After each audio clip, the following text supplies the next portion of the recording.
Phone की घंटी बज रही थी। सपना जल्दी से रसोई से बाहर आई तो देखा उसकी माँ के 2 मिस कॉल थे। सपना ने माँ को फोन लगाया।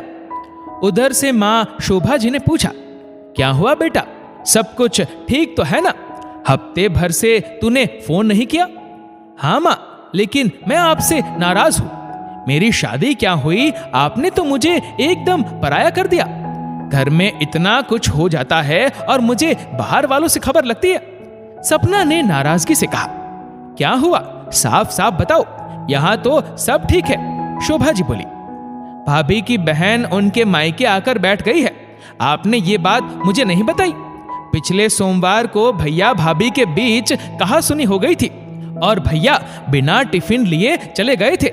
आपने मुझे बताना भी जरूरी नहीं समझा। वह तो आपकी कामवाली जिलमिल ने मेरी सहेली वर्षा की मम्मी को बताया था। जिलमिल उनके यहाँ भी काम करती है। घर में क्या हो रहा है मुझे जानने का हक है या नहीं? सपना बोली, देख बेटा, पति पत्नी के बीच झगड़े किस घर में नहीं होते। शाम तक दोनों का गुस्सा शांत हो गया था और स्थिति सामान्य हो गई। बहू ने मुझे सारी बात बताई थी।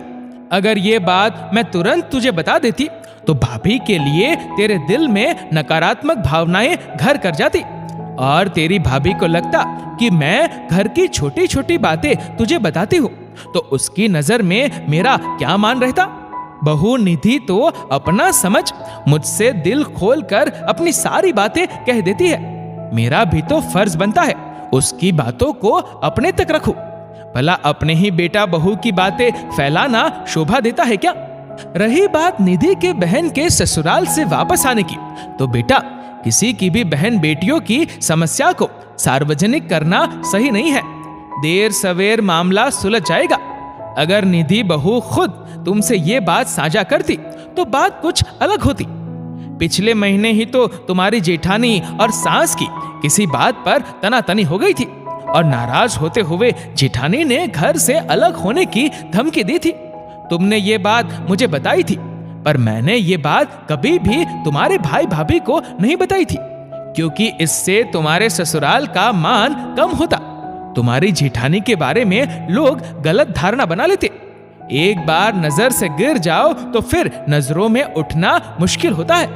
और देखो, 2 दिन के बाद तुम्हारी जेठानी को अपनी गलती का एहसास भी हो गया था और उसने तुम्हारी सास से माफी भी मांग ली थी। मैं तुम्हारी रंजना मौसी की तरह इधर की बात उधर करने वाली सास नहीं बनना चाहती। महीने भर बेचारी उनकी बहू दिल लगाकर सेवा करती, लेकिन एक दिन अगर सास बहू में कहा सुनी हो जाए तो रंजना दीदी बात को बढ़ा चढ़ाकर सबको फोन लगा लगा कर बात जग जाहिर कर देती, जिससे उनका मान तो घटता ही है और साथ साथ बहू की नजर से भी वह पूरी तरह उतर चुकी है। घर की बातों पे पर्दा रखना नहीं आता उन्हें। आज उनका रिश्ता औपचारिक बनकर रह गया है। उनकी बहू के दिल में उनके लिए जरा भी इज्जत नहीं है, क्योंकि उन्होंने भी कभी बहू बेटे की इज्जत का ख्याल नहीं रखा। घर की बातें घर में रहे तो अच्छा है।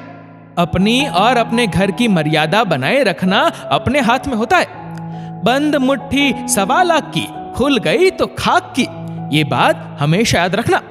सही कहा मम्मी, किसी की बातें सुनकर उसमें सच झूठ मिलाकर किसी दूसरे को बताना गलत बात है।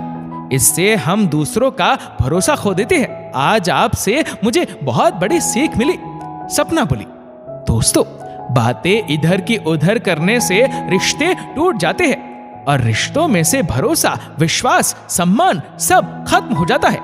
इस वीडियो को लेकर आपकी क्या राय है नीचे कमेंट करके जरूर बताएगा। और अगर आपको वीडियो अच्छा लगा हो तो इस वीडियो को लाइक करेगा, शेयर करेगा ज्यादा से ज्यादा लोगों तक, और ऐसे ही और भी इंस्पिरेशनल वीडियोस के लिए सब्सक्राइब करें हमारे यूट्यूब चैनल को और फेसबुक पर फॉलो करें हमारे पेज को।